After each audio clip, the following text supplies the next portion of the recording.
In 1988, I came to Indonesia as a traveler and ended up staying. So I have been here since, working. I lived for 6 years, 3 years in Bali, working in Denpasar at the university for a nonprofit, and then I moved to Java for 3 years, to Yogyakarta, where I lived, and I'm a batik painter. I fell in love with batik.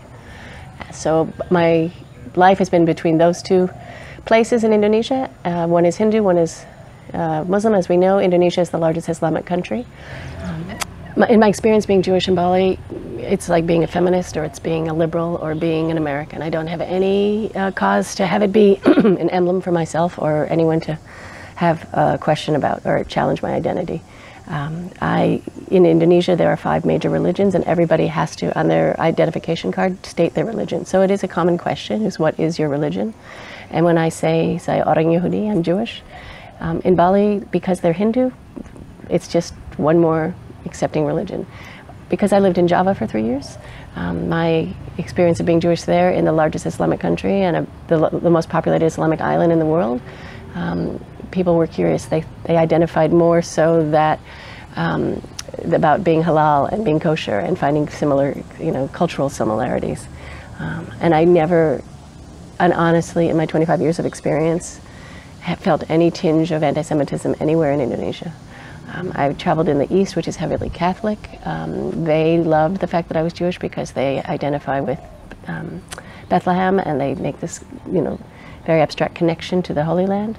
And but in Bali, in particular, there's so many expats, so much Westernization that has happened here that there is no heartbeat one way or the other about being Jewish. I'm just Laura.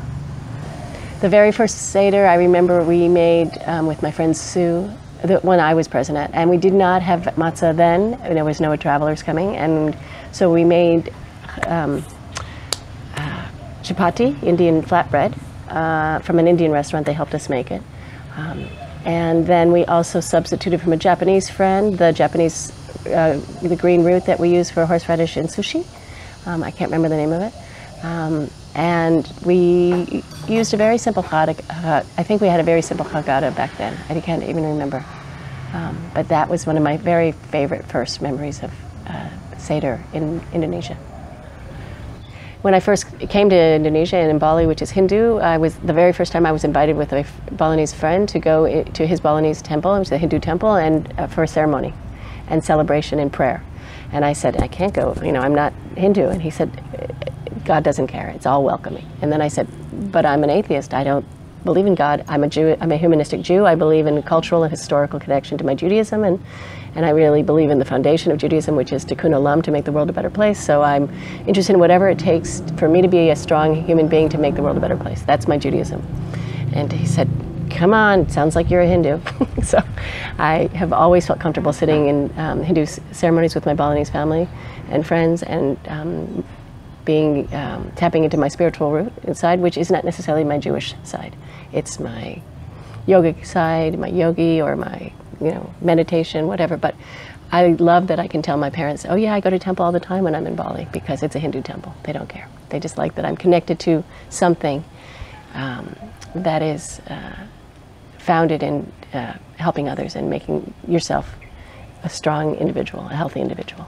My husband, who has a PhD in religion, is a dyed-in-the-world atheist, did his dissertation on secular humanism, had no idea about humanistic Judaism until he met me. So when I told my parents that, and I met him via a friend in Indonesia, when I told my parents I moved to the largest Islamic country, and I met this incredible Jewish man who happens to be a humanistic Jew, unbeknownst to him, he's an atheist. My parents, who are humanistic Jews, were like, oh my God, that's a miracle. So that's the catch-all story from my Indonesian experience about being Jewish, is that in this large Islamic country, I found my nice humanistic Jewish husband. And in 1994, I fell in love with my husband in America, and moved back. But every year I come back to Indonesia for a month or two, just because I have to. My soul is very happy here. And also I have started, for the last 20 years, an import business from Indonesia. I buy handicrafts, very unusual handicrafts, and I create an exhibition around the holiday season in Philadelphia to share the craft and lore and love of Indonesia with the local public. And I sell my paintings and the handicrafts and it is called From Bali to Bala because I live in the town of Bala Cynwyd outside of Philadelphia.